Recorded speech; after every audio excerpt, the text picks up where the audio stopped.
Without further ado, our next speaker is from a small town in Wisconsin, a devoted homeschooling mom of 8, certified insulin IQ nutritional consultant, and a lifelong learner passionate about empowering families to achieve optimal health. Please welcome Sherry Reef.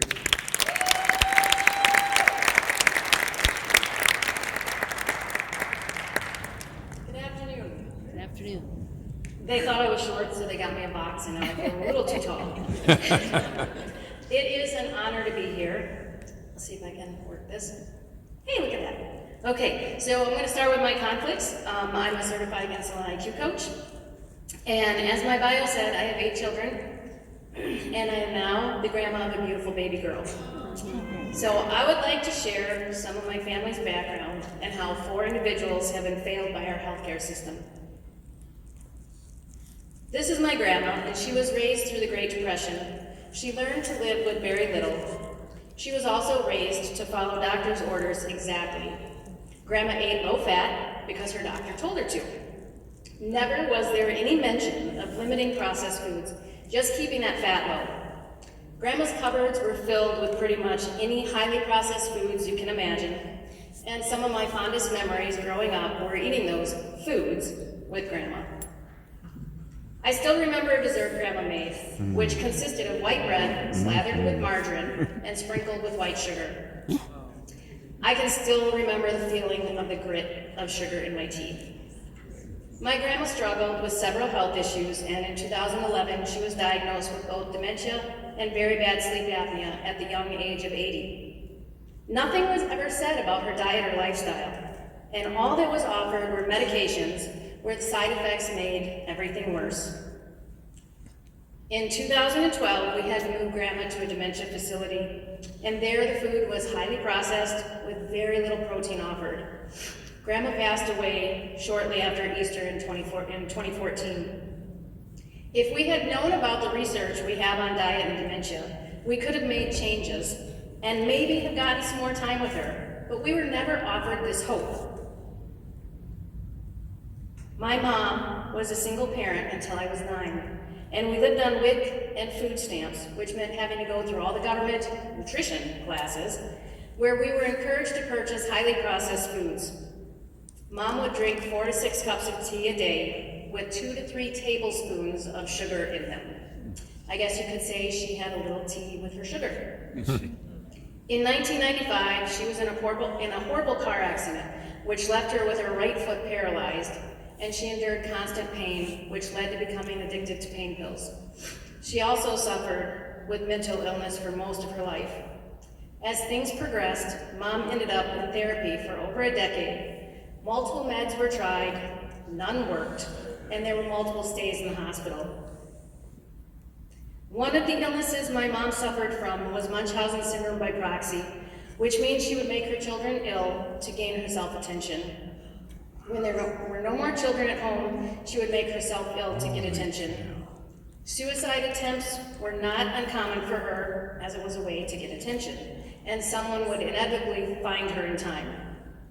In 2016, she took an overdose of her pain pills, only this time she wasn't that lucky. Through all the years of therapy, psychiatrists, and hospital stays, never once was her diet questioned or even looked at. Never was there any talk of getting her off of pain pills. Thanks to the work of organizations like the Mizuki Foundation and doctors like Dr. Eid, Dr. Palmer, and Dr. Schur, we know how much diet plays in helping with mental illness. And I can't help but wonder if her diet had been looked at, that maybe things might have been different. But once again, we were never offered this hope. This is my husband and the love of my life, Ryan. He's a type 1 diabetic of 33 years. And at the time of his diagnosis, he was taught to eat to his insulin, which left his sugars very hard to control. There were several occasions where he would have low blood sugars and then high ones, which led to erratic behaviors. At times, his A1C was up to 14, and for the majority of our marriage, he was never able to get it below 11, even though we were doing everything we were told. In 2002, he was placed on the long-acting insulin and a separate short-acting insulin, and this did help some. However, we were still told he needed to eat carbohydrates to go with his insulin. So being a dutiful wife, I would measure and calculate all the carbs he was eating so he could take the exact amount of insulin needed. Guess what? Nothing changed, at least not for the better. He ended up with stage 1 chronic kidney disease and diabetic retinopathy. At one point, we thought he might end up losing his eyesight because the hemorrhages were so bad they blocked his vision completely. He had several laser cauterizations and injections of ibuprofen directly into his eyes. Never once did any doctor or specialist tell us we didn't need to eat carbohydrates with every meal or even every day. Never once was a diet change mentioned. It was only through finding people like Dr. Bernstein and his work that helped us see we needed to do exactly the opposite of what we were told if we were going to have any quality of life. Ryan's A1C is now around 7, and we are working to bring it lower, which is a daily challenge as a type 1 diabetic, but we are getting there, and we have the hope we never had. This brings us to my story. With my mom's mental illness, I would never know what mood she would be in, what might set her off, or if she would snap. So my life was a life of constant terror. I won't go into detail, but after us kids were out of the house, the sheriff's department ended up doing an investigation, and the investigator said he had never seen a case that bad and had no idea how it went under the radar. So there was a lot of mental trauma and physical damage to my body. The first time that my back went out, I was 13. I had bent over, fell to the floor, and couldn't move. As time went on, my body got less and less cooperative, and by the time I was 27, I was walking with a cane and spent 18 months in physical therapy. I had a standing prescription of Tylenol with codeine and Vicodin. Most of my life, I spent dealing with severe anxiety and chronic PTSD, and in 2015, I was formally diagnosed with anxiety disorder, social anxiety, chronic PTSD, and an attachment disorder. All that was offered were drugs. Having lived through my mom's mental mess, I didn't want to go down that road, so I just fought these issues alone. There were days when the physical pain was so bad that I couldn't move, couldn't get off the toilet. It would take me 45 minutes to cross the living room, and my back would lock up so that I couldn't move at all. One of the issues that my body had was losing weight-bearing ability, where I could fall at any point. These pictures were taken a week after my daughter's baptism. The morning of her baptism, I had a bad flare, so just to get through the day, I was doped up on pain meds, and I couldn't hold her unless I was sitting, because I couldn't risk dropping her if my body gave way. So this meant there was no pictures of me holding my baby at her actual baptism. The following week, I made everyone dress back up in the exact same clothes and went back to church and took pictures. So no one that would look at these pictures would know that they're fake. But I know my body betrayed me on such a special day and robbed me of something precious. Things were so bad that I couldn't be the wife and mother I wanted to be or that my family deserved. It was either be in pain or be on meds. Because I really couldn't exercise, my muscles became weak, which increased my pain and made things even worse. This also affected my mental health, and so it was just one big, awful circle. I didn't want to end up like my mom, addicted to painkillers, or having an uncontrolled mental illness, so it was always in the back of my mind.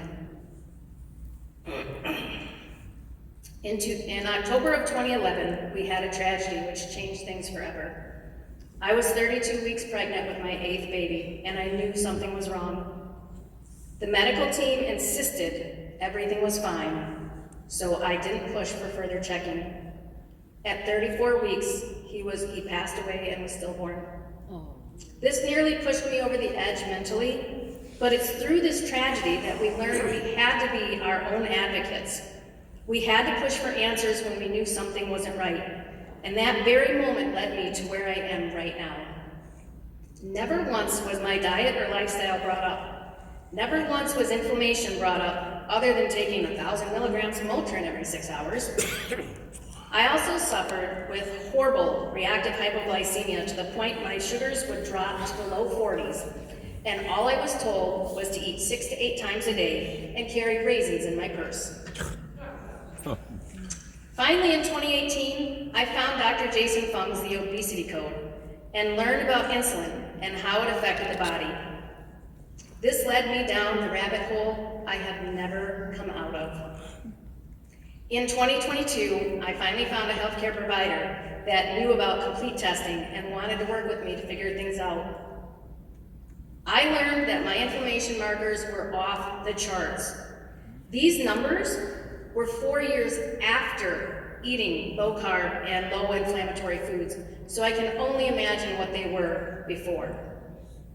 While I'm not 100% pain-free, and I'm not sure I ever will be, I am 98% pain-free, and my flares are infrequent and very mild.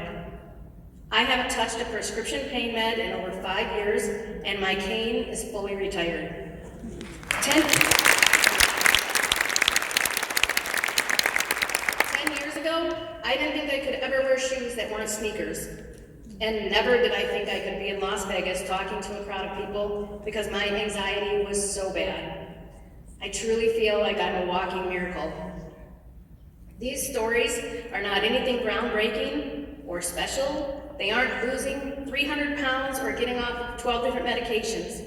But they are, unfortunately, what many folks go through. And they just don't know they have the power to make the difference in their own life.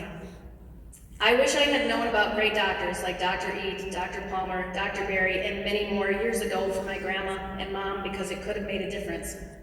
But we were never offered this chance or hope. I'm so thankful we did find them before it was too late for Ryan and I, because we have our lives back. Everyone knows someone who needs this hope. The system won't change until we change it, and we have to change it from the ground up. We must start with our children. If kids learn that eating whole foods like meat and vegetables are normal, they wouldn't have to turn to keto and carnivore as cures because it would already be their normal. Our children are the ones that will change the future, so we need to start with them now. Last year, Dr. Berry said, "This is a revolution," and we need to be part of this revolution. So no more blaming the doctors, because we have control of our own health and we need to use it. We make the changes so no one else will be failed by the healthcare system. Thank you.